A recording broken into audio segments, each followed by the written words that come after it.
Nós oramos, Pai, no nome do Teu Filho nesse momento, e nós levamos o Teu servo à Tua presença, e pedimos que ele seja cheio do Espírito Santo, para comunicar a Tua palavra com clareza e poder, mas também, Pai, que o nosso coração esteja pronto, esteja aberto, para ouvir o conselho da Tua palavra, e que no final de tudo isso, Teu nome seja glorificado. Nós pedimos isso no nome de Jesus. Amém. Amém. Obrigado, pastor. Pastor, aqui Tirar essas coisas aqui. Música não é comigo não, né?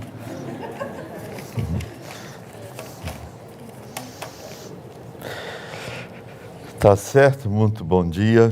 Deus abençoe vocês.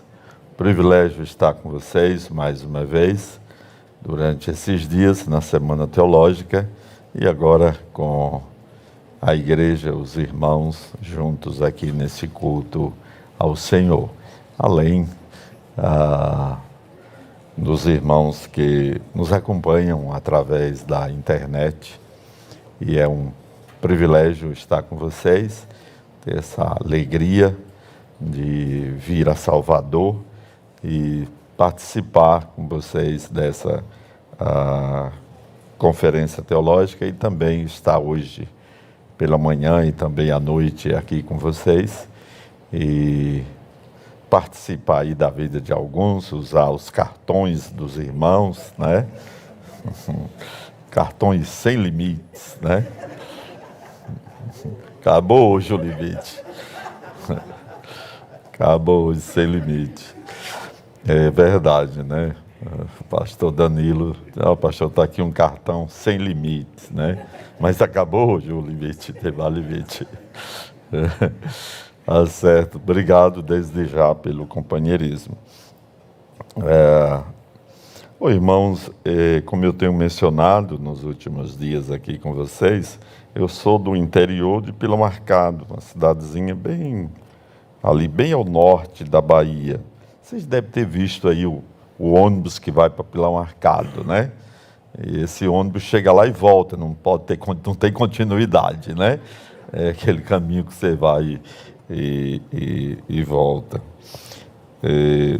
Cidadezinha bem pequena do interior, e eu sempre brinco com as pessoas a respeito de Pilão Arcado, a cidade interior onde eu nasci, e o pessoal do interior tem muitas recordações, né? E uma das recordações que eu tenho do meu interior foi uma recordação por volta de 10 a 12 anos. Lá não tinha estrada para passar carro, era só, como a gente diz por lá, caminho de bode, né? Mais ou menos isso, pastor, tinha essas coisas. E a gente ouvia falar de avião, mas não sabia o que era isso. Aquela região, nos anos 60, não sabia o que era isso. Aí eu lembro, no fim da tarde, irmãos, assim por volta das 6h30, passou um avião daquele tipo Búfalo, né? Rapaz, aquela zoada e aquele fogo, foi um desespero na vida. Eu entrei, todo mundo entrou para dentro de casa, debaixo de cama, e aquela situação. Foi uma coisa terrível, terrível. E a sensação era que o mundo ia se acabar, né? O mundo estava se acabando. Tragédia horrível aquela, viu? Então tem tantas histórias, né? Tanta coisa assim que daria para escrever algumas coisas, né? Mas o tempo passou e até pastor me tornei. Até pastor me tornei. Dizendo que eu fui um aluno bom do seminário, eu acredito que não, pastor. Eu acredito que... às vezes a gente brincava lá no seminário. No meu primeiro ano, a turma grande, tinha 100 alunos no seminário, e eles, a brincadeira é que alguns alunos pularam o mata-burro. O mata-burro era, na entrada do seminário, tinha algo lá para os animais não entrar no seminário, que era aberto, e aí a gente brincava, fulano pulou o mata-burro, fulano pulou o mata-burro. E eu, pastor, era um daqueles que eram...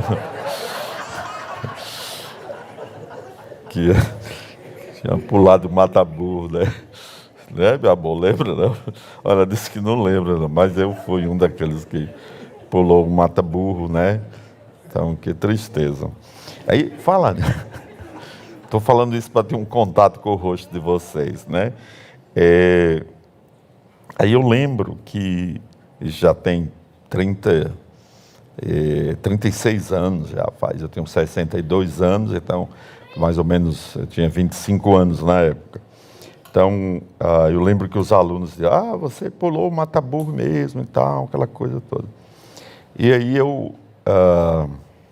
no próximo ano, que era no primeiro ano, no segundo ano, você vai ser rebaixado de curso. Acho que naquele dia eu pequei, né? Com certeza eu pequei naquele dia. Eu lembro que eles, no próximo ano, quando você começar a estudar grego, você vai ser rebaixado, porque você pulou o mata-burro mesmo. Aí, eu estudei muito grego no segundo ano, mas muito, muito mesmo. E passaram um ano inteiro dizendo que eu tinha pulado mata-burro, entre outros colegas. Quando chegou no segundo ano, lembro-me, aí estudar grego era um desafio enorme, muito grande. Aí, primeiro semestre, segundo semestre, no meu segundo ano, eu passei direto em grego. Aquela coisa assim, foi algo apoteótico, né? Aí estava todo mundo reunido na sala. Aí disse, hoje eu vou pecar aqui, viu? Vai pecar, viu, pastor? Vou pecar. Aí, daquela turma grande lá, que não tinham passado em grego. Aí, tinham passado em grego, aí eu cheguei e disse, interessante, hoje eu vou comer o feijão da minha mãe mais cedo. Aquele feijãozinho gostoso que ela sabe fazer. Já comprei até a passagem no ônibus para voltar para casa, distante, mas já comprei a passagem. Aí eu olho para aquela turma, eu disse assim, ei, eu não sei porque vocês não passaram em grego. Foi tão fácil. Que orgulho, assim, de ter passado, assim, foi uma sensação maravilhosa. Aí também, nos anos vindouros, eu não pulei mais o mata-burro, aí já não tinha mais mata-burro. Tá bom, irmãos, essa parte para olhar para meu rosto, né? Nós vamos ler em Abacuque, profeta Abacuque, mas eu garanto a vocês que à noite nós vamos para o Novo Testamento. Falei tanto no Velho que já estou me sentindo cansado, sabe? Mas vamos para Abacuque, capítulo 1. Nós vamos ler só de 1 a 4 do profeta Abacuque.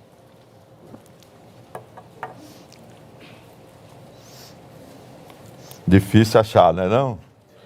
É difícil. Eu fui inteligente, já coloquei meu negocinho aqui, ó. Já sabia o que eu ia ler, né? Sabia onde eu ia ler, então não ter surpresa de ficar assim de um lado para o outro, né? Bom. Abacuque, nós vamos ler capítulo 1, de 1 a 4. Diz assim a palavra do nosso Deus. Sentença revelada ao profeta Abacuque.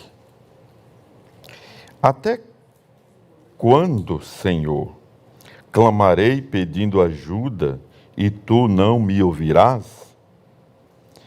Até quando gritarei violência e tu não salvarás? Por que me fazes ver a iniquidade? Por que toleras a opressão? Pois a destruição e a violência estão diante de mim. Há litígios e surgem discórdias. Por isso a lei se afrouxa e a justiça nunca se manifesta, porque os ímpios cercam os justos e assim a justiça é torcida. Ô, irmãos,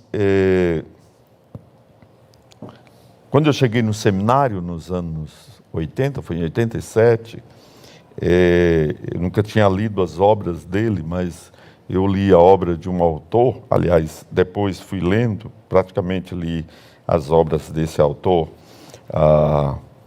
chamado Francis Schaeffer, é onde eu baseio os meus conceitos teológicos e filosóficos, é baseado no Francis Schaeffer, muito conhecido no mundo, principalmente entre as pessoas que pesquisam. Ele tem uma frase que eu acho significativa, e essa frase é: ele está lá e não está em silêncio. Ele está lá e não está em silêncio. Então, com esse pensamento de que ele está num trono e ele não está em silêncio, e que eu gostaria de tratar com vocês sobre esse assunto da introdução a este livro, de Deus está lá e não está em silêncio. Mas antes, gostaria de pronunciar uma outra palavra, essa difícil, a gente nem usa, que é conhecida como teodiceia. O pastor deve estar pensando, já sabe o que eu vou dizer, né? Até o final, acho que ele já sabe o que eu vou dizer. Teodiceia é o conflito de como o Deus bom, maravilhoso, excelente, e um homem mau. O homem é mau. Como podemos conciliar essas coisas? Como podemos viver? O Deus é bom, é poderoso, é perfeito, é justo, mas ao mesmo tempo, quando nós olhamos para a civilização, nós vemos tudo imperfeito, tudo deformado. Isso é chamado de teodiceia. Como nós podemos viver, confiar em Deus diante dessa realidade? Quando nós olhamos para o nosso povo, o Brasil, nós ficamos alarmados, não é mesmo? Questionando, meu Deus, onde isso vai parar? E como é que um Deus perfeito, justo, maravilhoso, lida com essas coisas? Não é? Nós nos questionamos, nós pensamos, somos ser pensante, né? Então, como podemos lidar com essas coisas, essa tensão?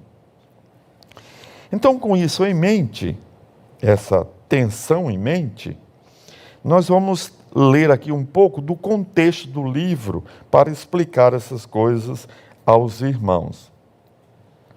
Este profeta, chamado Abacuque, ele certamente foi um pouco contemporâneo de Jeremias e certamente de Naum. Eles realmente estiveram num tempo realmente juntos, entre o ano 620 a 586, que é fazendo o contrário. Então, realmente foi nesse período. Irmãos, nesse período de tempo que eu acabo de mencionar, havia uma política internacional onde o grande império assírio estava em declínio. Era a decadência do império assírio. E nesse tempo, a Babilônia, que era um país em ascensão, com Nabucodonosor, e o Egito, eles mediram força numa famosa batalha do ano 605, que foi uma batalha, e aqui a Babilônia sobressaiu, ela dominou aquela região. Então, nesse tempo, nesse período, em Judá, particularmente em Jerusalém, havia uma enorme decadência moral e espiritual, como acabamos de ler no texto. A lei não funcionava. Irmãos, diante disto, nós vemos que o profeta, ele olha alarmado.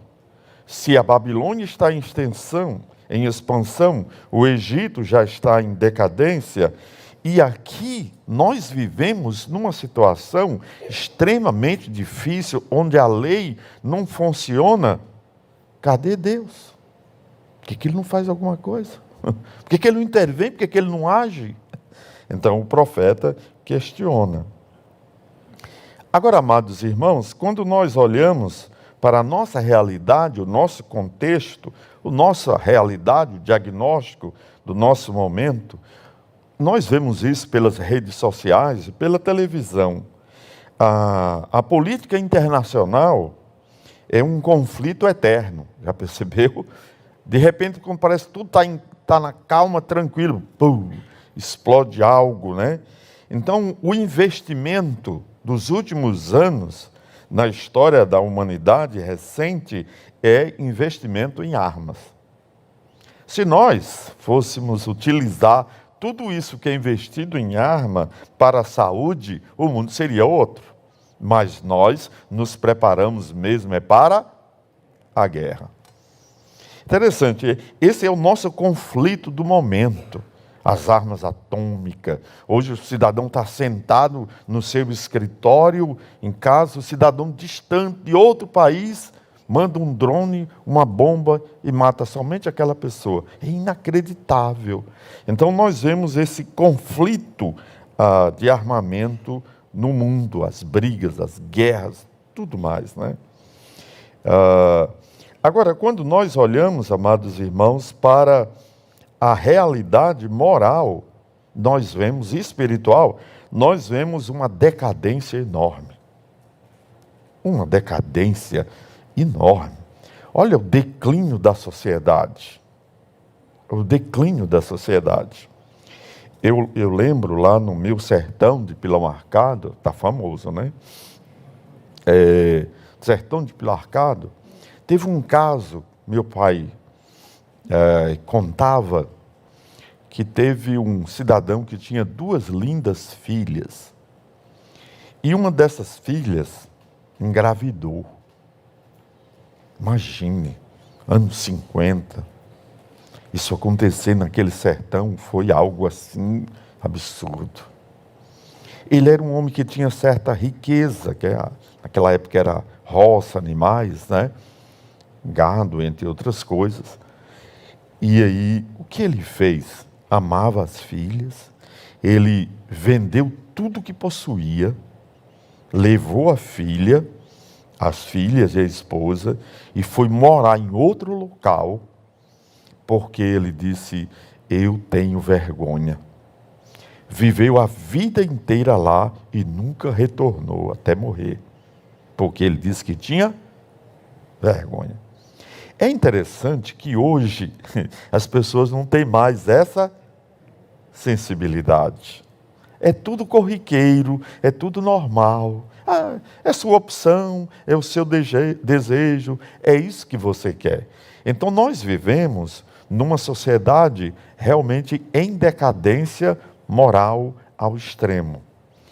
Então, amados irmãos, o que fazer? O que fazer? O que vamos fazer? Vamos fazer uma passeata? Vamos votar em políticos que façam reformas maravilhosas para a nossa sociedade? O que vamos fazer? Vamos melhorar a educação, né? Como diz um professor, educação e psicologia são irmãs siamesas, né? Claro, ajuda, mas não resolve o problema do homem, certo? Não resolve o problema do homem. Então, o que fazer? Então, amados irmãos, nesse momento, ou naquele momento, surge a voz profética de Deus para as nações, especialmente para Jerusalém, por causa da decadência moral. Então, o que surge é a voz profética, é a voz do Senhor, através do seu profeta, para as nações. E hoje? Hoje, o que temos é o escrito do profeta, que é a voz de Deus para as nações. É o grito de Deus para as nações. A escritura é a voz, é a mensagem de Deus para as nações. Então, lembrando da nossa palavra teodiceia, então, pastor, Que conflito é esse? Deus bom, poderoso, cheio de poder, soberano, e aqui uma civilização em decadência, podre, deteriorada. Então, como podemos fechar essa conta? O que vamos fazer então diante dessa conta? Então, como Deus pode conviver com a rebelião humana? O profeta lamenta e diz: Deus, tu és indiferente. Olha a situação. Tu não fazes nada. Tu és um Deus apático. Olha a situação. Olha a decadência dessa nação, deste povo que é teu. O teu povo escolhido, os descendentes de Abraão. Tu és apático, indiferente? Era o questionamento dele. Ó Senhor, tu não importa? Ou não importas? Tu não vê isso? Tu não contempla isso? Se tu és poderoso, se tu és cheio de força e tu pode todas as coisas, por que tu não faz nada? Interessante, né? Como resolver isso, irmãos? Certo? Como resolver essa questão? É interessante, né? O livro continua, não vamos resolver isso hoje, eu digo a vocês. O livro continua para dar uma resposta a isso. Mas gostaria nessa manhã, brevemente, que o Senhor está lá e não está em silêncio, e que Ele tem uma resposta apropriada no tempo certo, e que Ele, o Senhor, está trabalhando para dar essa resposta no momento exato. Então estejamos cientes disso, que Ele não está em silêncio e que Ele vai dar uma resposta, Ele vai mostrar no tempo certo, porque nesse exato momento Ele está trabalhando para dar uma resposta para esse mundo. E Ele vai dar. Então nós devemos ter consciência disso. E é isso que vamos ver aqui, como ele deu essa resposta. Bem, irmãos, do verso 1 a 4, que é o nosso texto, mas nós vamos considerar até o verso 11 como implicação, ou como resposta de Deus. Aqui nós vemos o que é registrado no livro, é essa sentença, a sentença revelada ao profeta Abacuque. A palavra sentença aqui é um oráculo certo e pesado. É a palavra pesado aqui. Então, esse é o peso de Deus. Essa é a resposta de Deus para a queixa do profeta. E esta é uma sentença, esse peso é tão somente para mostrar a ira de Deus para as nações. Tudo está calmo, tudo está em silêncio. Parece que Deus é apático, é distante, está além disso. Mas lembre, Ele faz uma declaração. Esta é o peso para mostrar a minha ira, o meu braço pesado. E aqui vem o lamento do profeta, né? Esse é o registro, depois vem a queixa dele, o lamento. Nós encontramos logo no 2, o lamento dele sem resposta. Quando ele diz, por quanto tempo eu vou clamar sem resposta? Senhor, há tanto tempo estou aqui clamando e tu não dá resposta, tu estás em silêncio. Hoje, irmãos, olhando ao nosso redor, hoje há muita insensibilidade em nós, diante dessa aparência, ou aparente discrepância, onde o homem mau e o Deus bom. E nós, de assumirmos a nossa posição de queixa, de clamar, de pedir resposta a Deus, nós sucumbimos, nós ficamos em silêncio. Nós nem fazemos como o profeta, de queixar a Deus, Senhor, até quando? Até quando isso permanecerá desse jeito, Senhor? Olha o estado de Jerusalém, olha a podridão de Jerusalém, olha a podridão do mundo, Senhor. e o Senhor não faz nada. Essa deve ser a nossa queixa, a nossa apresentação perante Deus. Deus não é apático, não é diferente. E Ele está trabalhando para isso e nós precisamos clamar a Ele. Precisamos apresentar a Ele pedindo uma resposta para isso. Pedindo uma resposta. Outra parte, no verso 2 ainda, ele usa a expressão, né? Aqui, clamarei pedindo ajuda e tu não me ouvirás, né? E aí ele segue, até quando gritarei violência e tu não salvarás? Olha, interessante. O profeta estava numa situação realmente difícil, né? Então, o desejo do profeta era que Deus viesse e fizesse alguma coisa pelo estado do povo, porque eles estavam sem freio. Não havia nada que pudesse, vamos dizer, reverter aquela tragédia do desejo do povo nos dias de Jeremias. Difícil. E hoje, irmãos, no nosso contexto, não fazemos como esse profeta. Nós, às vezes, não clamamos a Deus nem por salvação. Nem por salvação.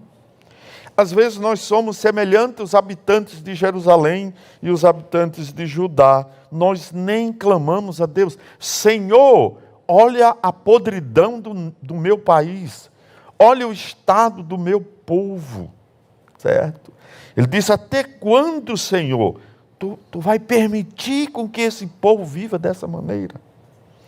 Irmãos, a igreja, o povo de Deus, nós temos uma arma poderosa. Ele está lá e não está em silêncio. E nós de cá precisamos clamar a Deus, gritar ao Senhor, Senhor, tu não salvarás. Às vezes, irmãos, eu fico pensando para o povo assim, nesse lado do mundo moderno, as pessoas fazem um vídeo pequeno, né? Faz aquela coisa e tal, e aí, olha, você coloca esse vídeo para mais gente. Isso não vai adiantar nada. Né? Que mais pessoas vejam isso. Adiantou isso alguma coisa?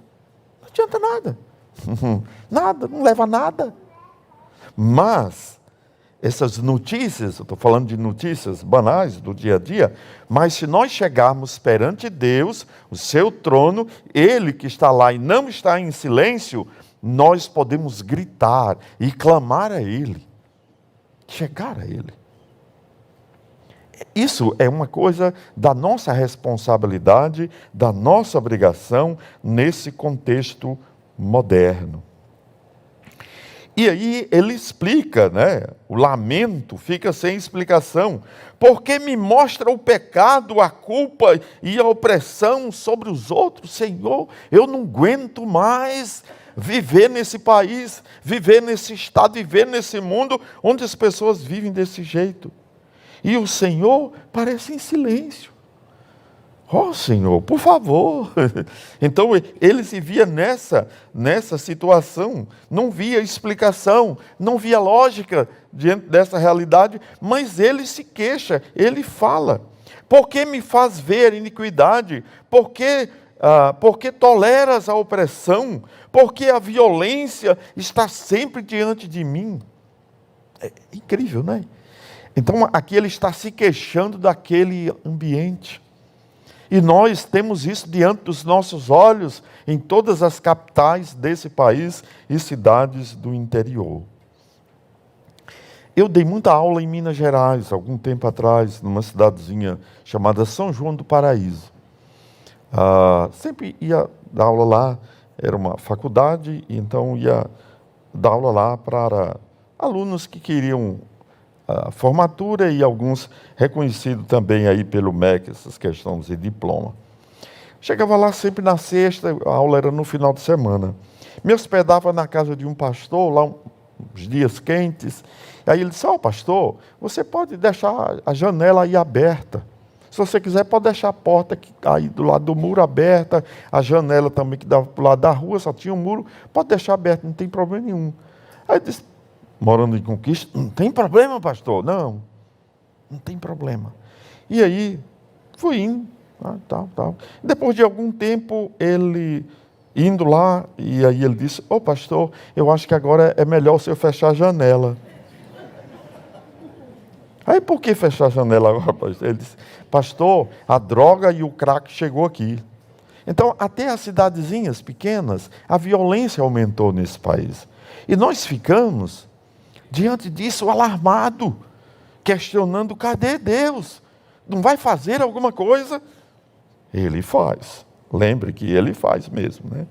Então, aqui nós vemos essa descrição do 2, no 3 e no 4, dessa sociedade em desarmonia.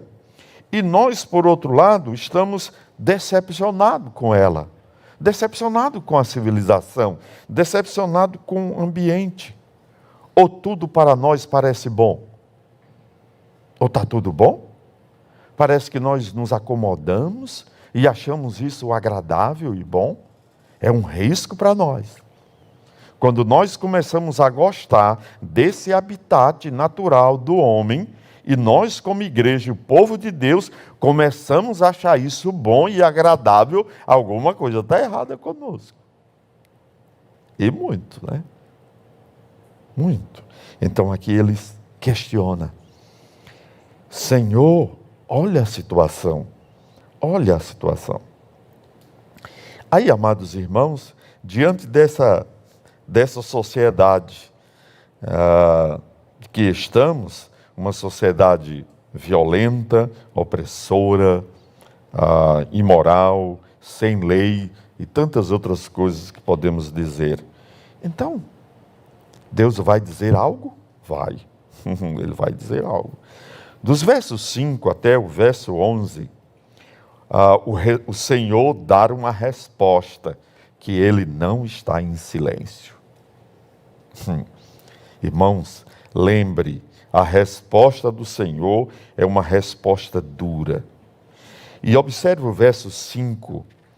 Ele manda o profeta registrar e diz, olhem entre as nações, vejam, fiquem maravilhados e admirados, porque no tempo de vocês eu vou fazer algo. Eu realizo obra tal que vocês não acreditarão se alguém lhes contar. Quero destacar aqui, todos esses verbos estão no plural, para dar ênfase, todos são plurais aqui, é a ênfase, vede, olhai, maravilhai, desvanecei, é a ideia de vocês devem ver, porque eu vou fazer algo, se alguém contar, vocês não vão acreditar no que eu vou fazer. Senhor, tu vai fazer alguma coisa grande? Eu vou fazer uma coisa grande. É interessante, né?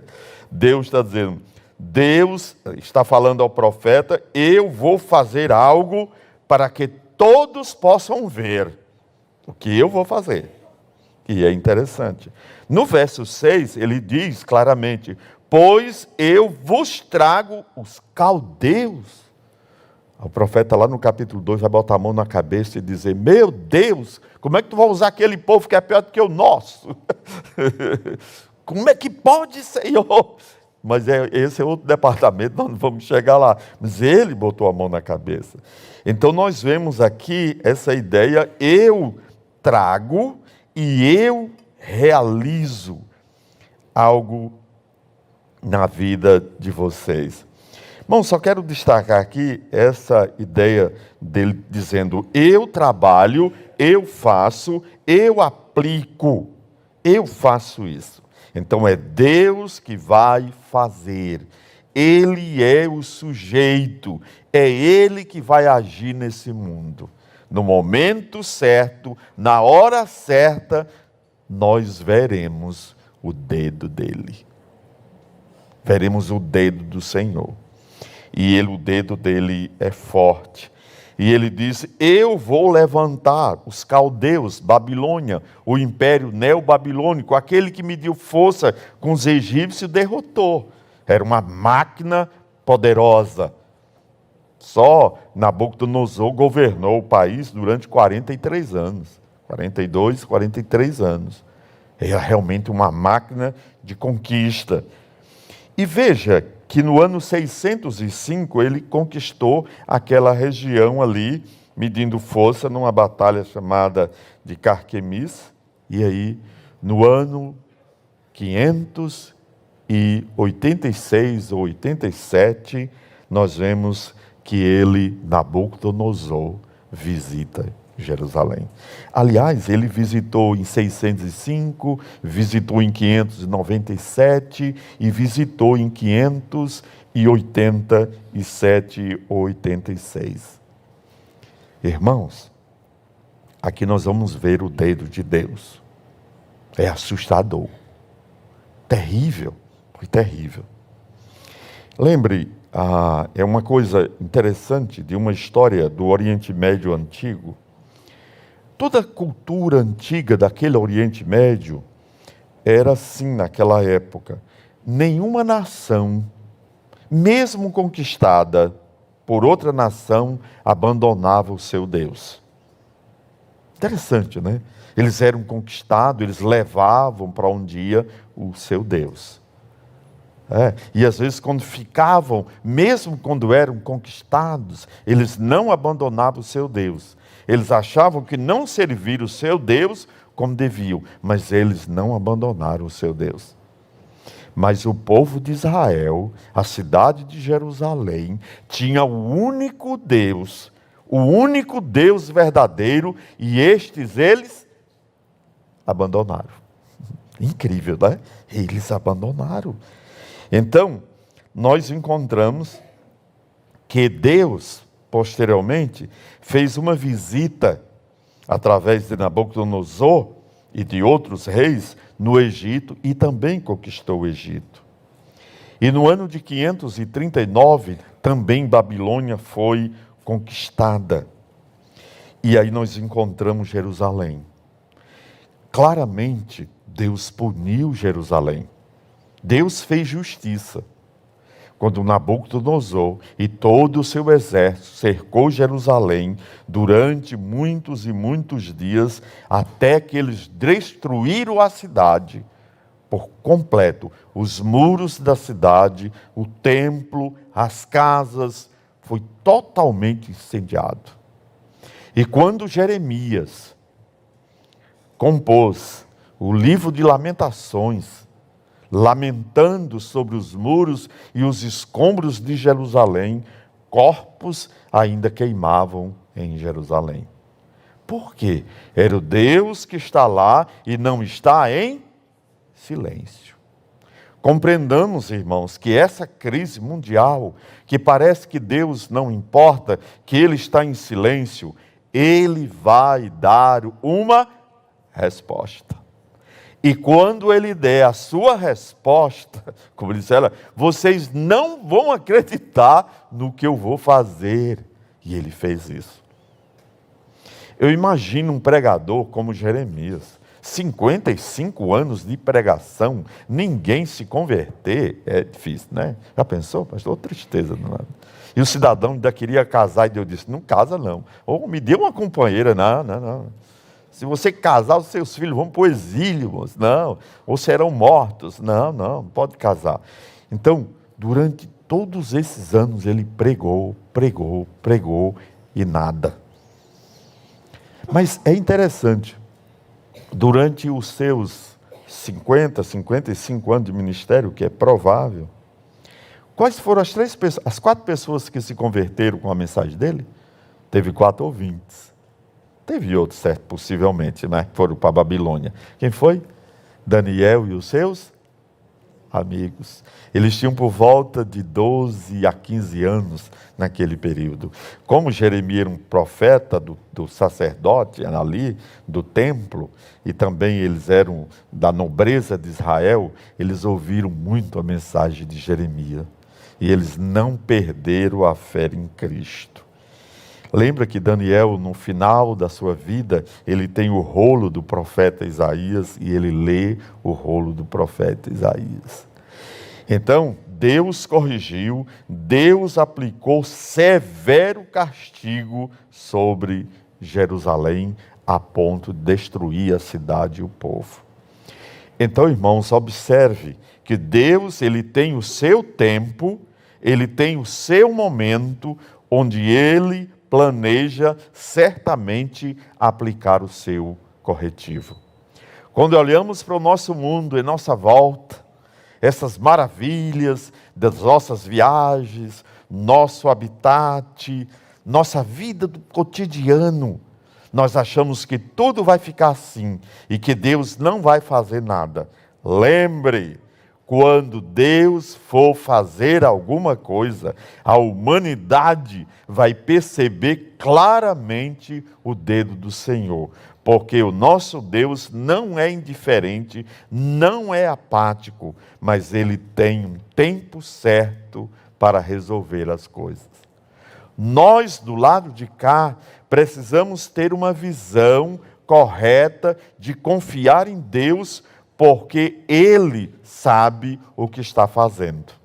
Ele está conduzindo a história. Ele está conduzindo a história. Ele está lidando com a nossa vida.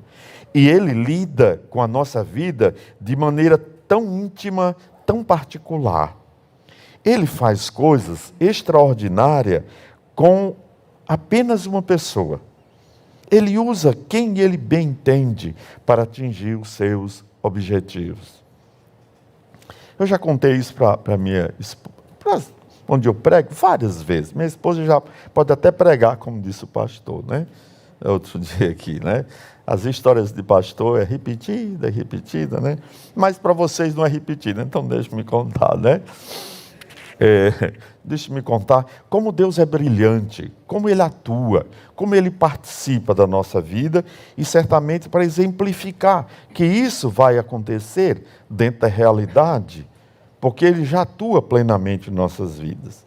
Quando eu saí do seminário em 91, final de 91, eu tinha planejado casar com Suede, essa linda morena, né?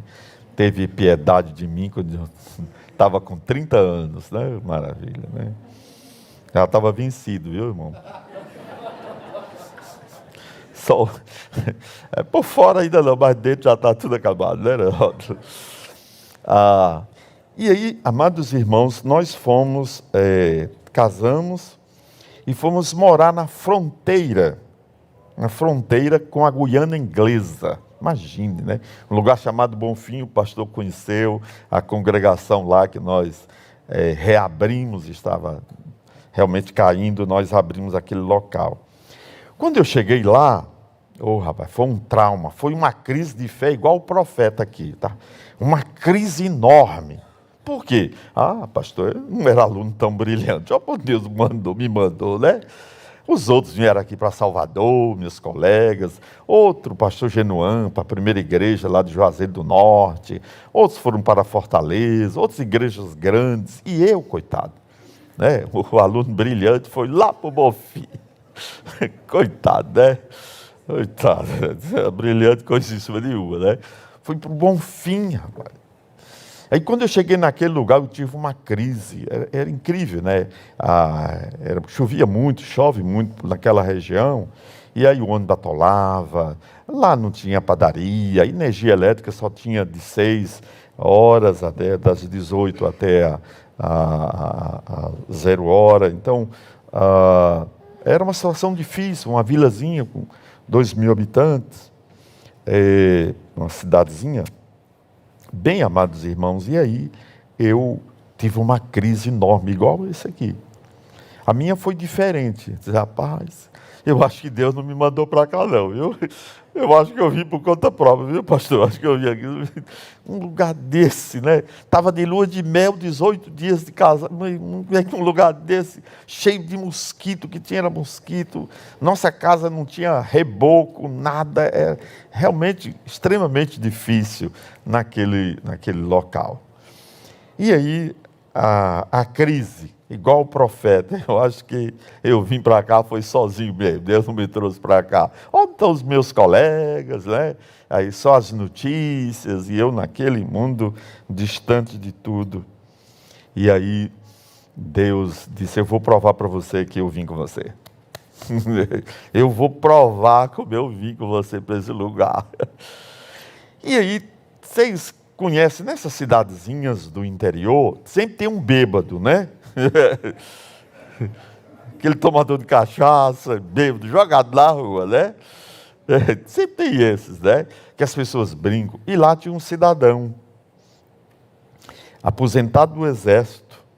A esposa abandonou, ele ficou com 3 filhos, um jovem e 2 adolescentes.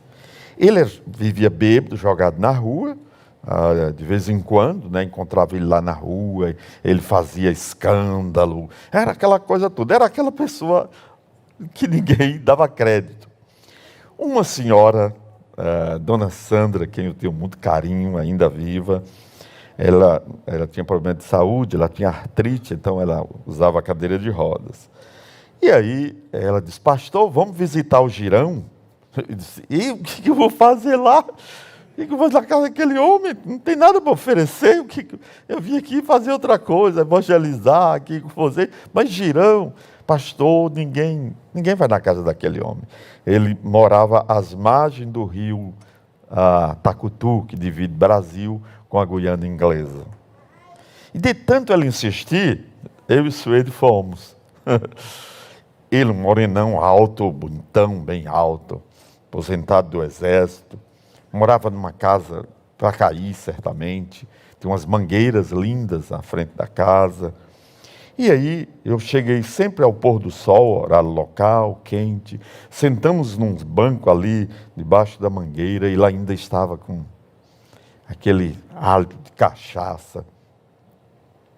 E aí, naquele dia, eu abri em João 3,16, era o versículo mais conhecido da Escritura, mais conhecido, e aí eu expliquei para ele, e eu lembro que ele me perguntou, ô pastor, sua igreja muda a minha vida? Eu disse, não muda não, e muito menos eu. Aí eu apresentei Jesus Cristo para ele. Meu irmão,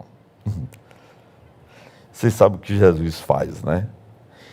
A transformação do coração desse homem foi tão grande naquela vila, que todo mundo perguntava o que aconteceu com o Girão. Deus não estava falando com ele, ele estava falando comigo. Deus estava falando comigo, dizia assim, olha o que eu faço aí.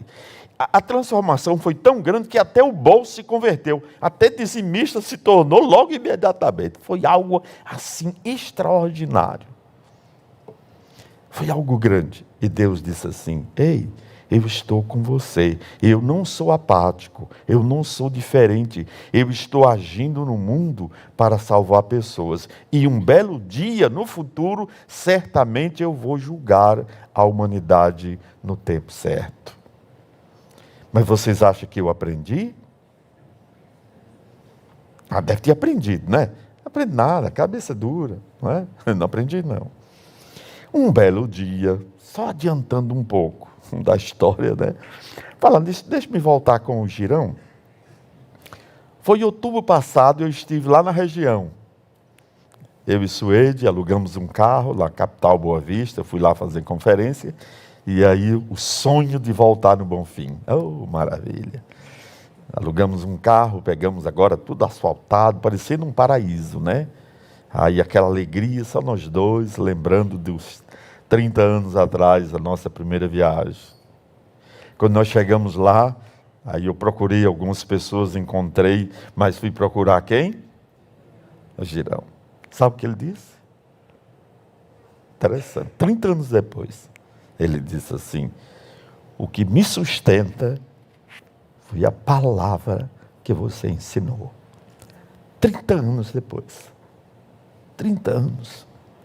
É isso que Deus faz na mente, no coração das pessoas. Não importa a condição da vida deles. Quando Ele visita de maneira extraordinária. Da mesma maneira, de juízo e corretivo, que Ele vai trazer para este mundo, Ele tem a capacidade de transformar a mente e o coração. Eu saí de lá dizendo, eu acho que eu não vejo mais o meu amigo. Porque ele está com um problema sério no coração. Mas quem sabe que no próximo ano não estou fazendo conferência por lá e vou até lá visitar o meu amigo. Voltando, você acha que eu aprendi? Passou um tempo depois, eu me queixando igual o cidadão. Aqui de novo. De novo não, né? De novo. Um belo dia, em casa, só tinha um arroz e uma sardinha. Ih, rapaz, sabe como é, né? Nós vivemos pelo estômago, não é? Vivemos pelo estômago. Quando o estômago não tem nada para comer, a gente entra em crise, né? E aí disse, rapaz, que coisa, né? Aí eu comecei a murmurar, e eu lembro que eu comecei a murmurar e reclamar. No dia seguinte a gente ia para Boa Vista fazer compra, porque só tinha aquilo para comer. Isso foi no início dos anos 90. E aí, irmão, veio uma missionária, inclusive da Igreja da Convenção, Batista da Convenção, que trabalhava no Rio de Janeiro. Ela morava no Rio e ela conseguia roupas em especial, e ela levava, saía do Rio para Boa Vista ela ia para a região da Guiana para levar roupa para as pessoas de lá. E aí ela passou lá, nem passou na nossa casa quando foi, mas quando voltou, ela pediu hospedagem lá em casa, se não me engano era a segunda vez. Eu disse, não, pois não. Aí nós só tínhamos o quê? Eu lembro. Só tínhamos aquela sardinha e aquele arroz. E aí comemos juntos. Eu anteriormente estava reclamando da sardinha e do arroz, murmurando lá a situação. E aí, na hora que minha esposa colocou na mesa, ela disse, eu pedi para ela orar, eu lembro. Não me falha a memória nisso, porque eu já contei isso algumas vezes. E ela disse, meu Deus, eu quero te agradecer muito por essa comida tão deliciosa que o Senhor botou sobre a mesa. Obrigado, porque durante o dia eu não comi nada, mas agora eu tenho um banquete. Meu irmão, aquilo foi uma facada, né? Foi uma facada. Então nós vemos a queixa do profeta, a reclamação do profeta. Mas lembre, Deus tem um tempo certo para agir e fazer as coisas. E nós, do lado de cá, devemos ter essa sensibilidade de compreender que Deus está agindo e que Ele, num prazo certo, determinado, vai agir. Por isso, amados irmãos, nós precisamos saber, pensar, analisar que Ele vai agir e vai levar certamente o seu objetivo final de tudo aquilo que Ele planejou. Com isso eu quero concluir com algumas considerações, implicações aqui dentro do nosso tempo, para você levar para casa aí sua boa inteligência dos baianos, né? Baiano é inteligente, né? Alguém disse que baiano é inteligente, aí o outro diz, mas o maior cemitério do mundo é baiano, né? Aí eu disse, graças a Deus que nós somos inteligentes, porque sobrevivemos, né? Então guardar aí na nossa memória isso, né? Quero deixar com vocês que Deus declara o seu oráculo, Ele já declarou ao seu mensageiro, que Ele está lá e não está em silêncio. Deus não está em silêncio. Contei a história que Ele não está em silêncio. Também deixar com vocês que Deus não é indiferente ou apático a uma sociedade caótica. Ele está agindo. E Ele atinge o seu objetivo de trazer juízo para uma nação e Ele também, de maneira particular, salva vidas. Salva vidas. Então, isso nós precisamos observar. Ele não é indiferente, não é apático a isso. Outra verdade que merece a nossa atenção é que o Senhor falou pelo profeta e que Ele vai dar uma resposta de maneira universal. O que temos agora não é uma resposta a Jerusalém, não é uma resposta ao Brasil, não é uma resposta à América, Ele vai dar uma resposta universal. Então nós, do lado de cá, nós temos que sermos devotos, piedosos e ter uma vida voltada para Deus, porque Ele vai agir. Deus vai agir. É isso que nós precisamos ter em mente. E o seu agir não será particularmente no Brasil, apesar de fazer isso, mas Ele vai agir no sentido universal para todos. Ele agiu em Jerusalém e lá foi duro, muito duro. Realmente foi uma violência tão grande. E veja o que eu disse. Aqui não foi Nabucodonosor. Ele disse, eu realizo, eu trago. Não foi a Babilônia. Foi Deus que fez o castigo sobre Jerusalém. E agora ele diz, eu vou trazer sobre o mundo inteiro. É sobre todos. Por isso, amados irmãos, do lado de cá, nós precisamos olhar para Deus, que Ele não está em silêncio e que Ele vai agir de maneira universal. Ele vai dar uma resposta para esse mundo. Ele vai definitivamente resolver esse estado caótico do mundo de uma vez por todas. Isso nós precisamos esperar. E esperar, como diz o profeta lá na frente, pacientemente numa torre de vigília, porque ele vai dar uma resposta. Por quê? Porque este livro aqui está em aberto.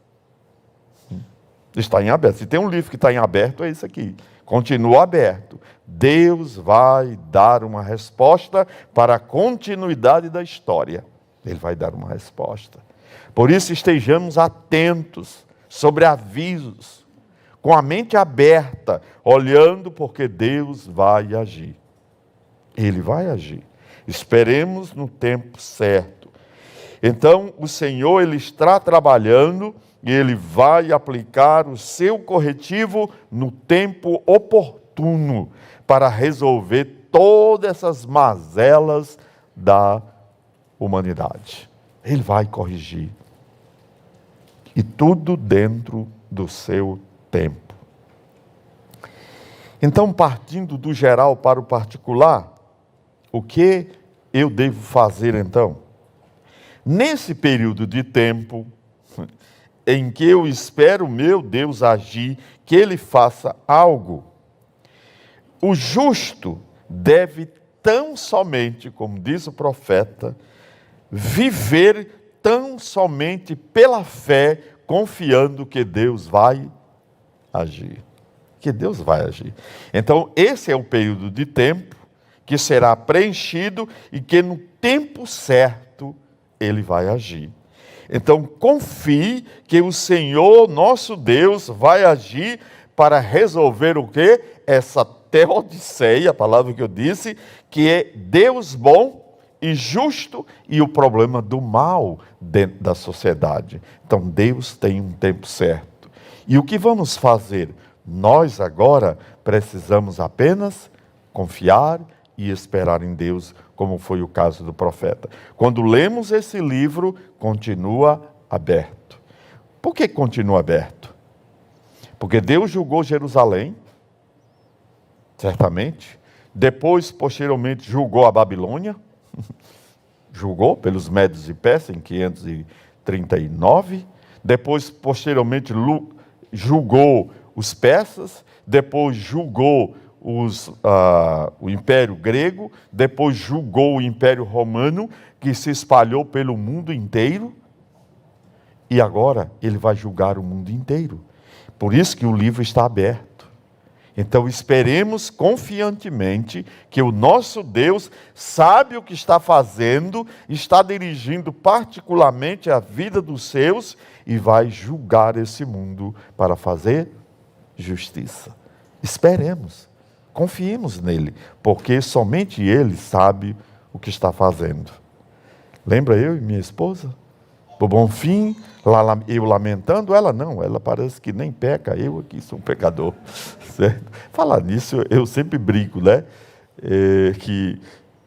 36 anos, 35 anos, eu nunca vi minha mulher pecar. Eu sei que ela é pecadora, muito grande, né? Mas eu nunca vi. Agora ela me vê todo dia, acredito, né?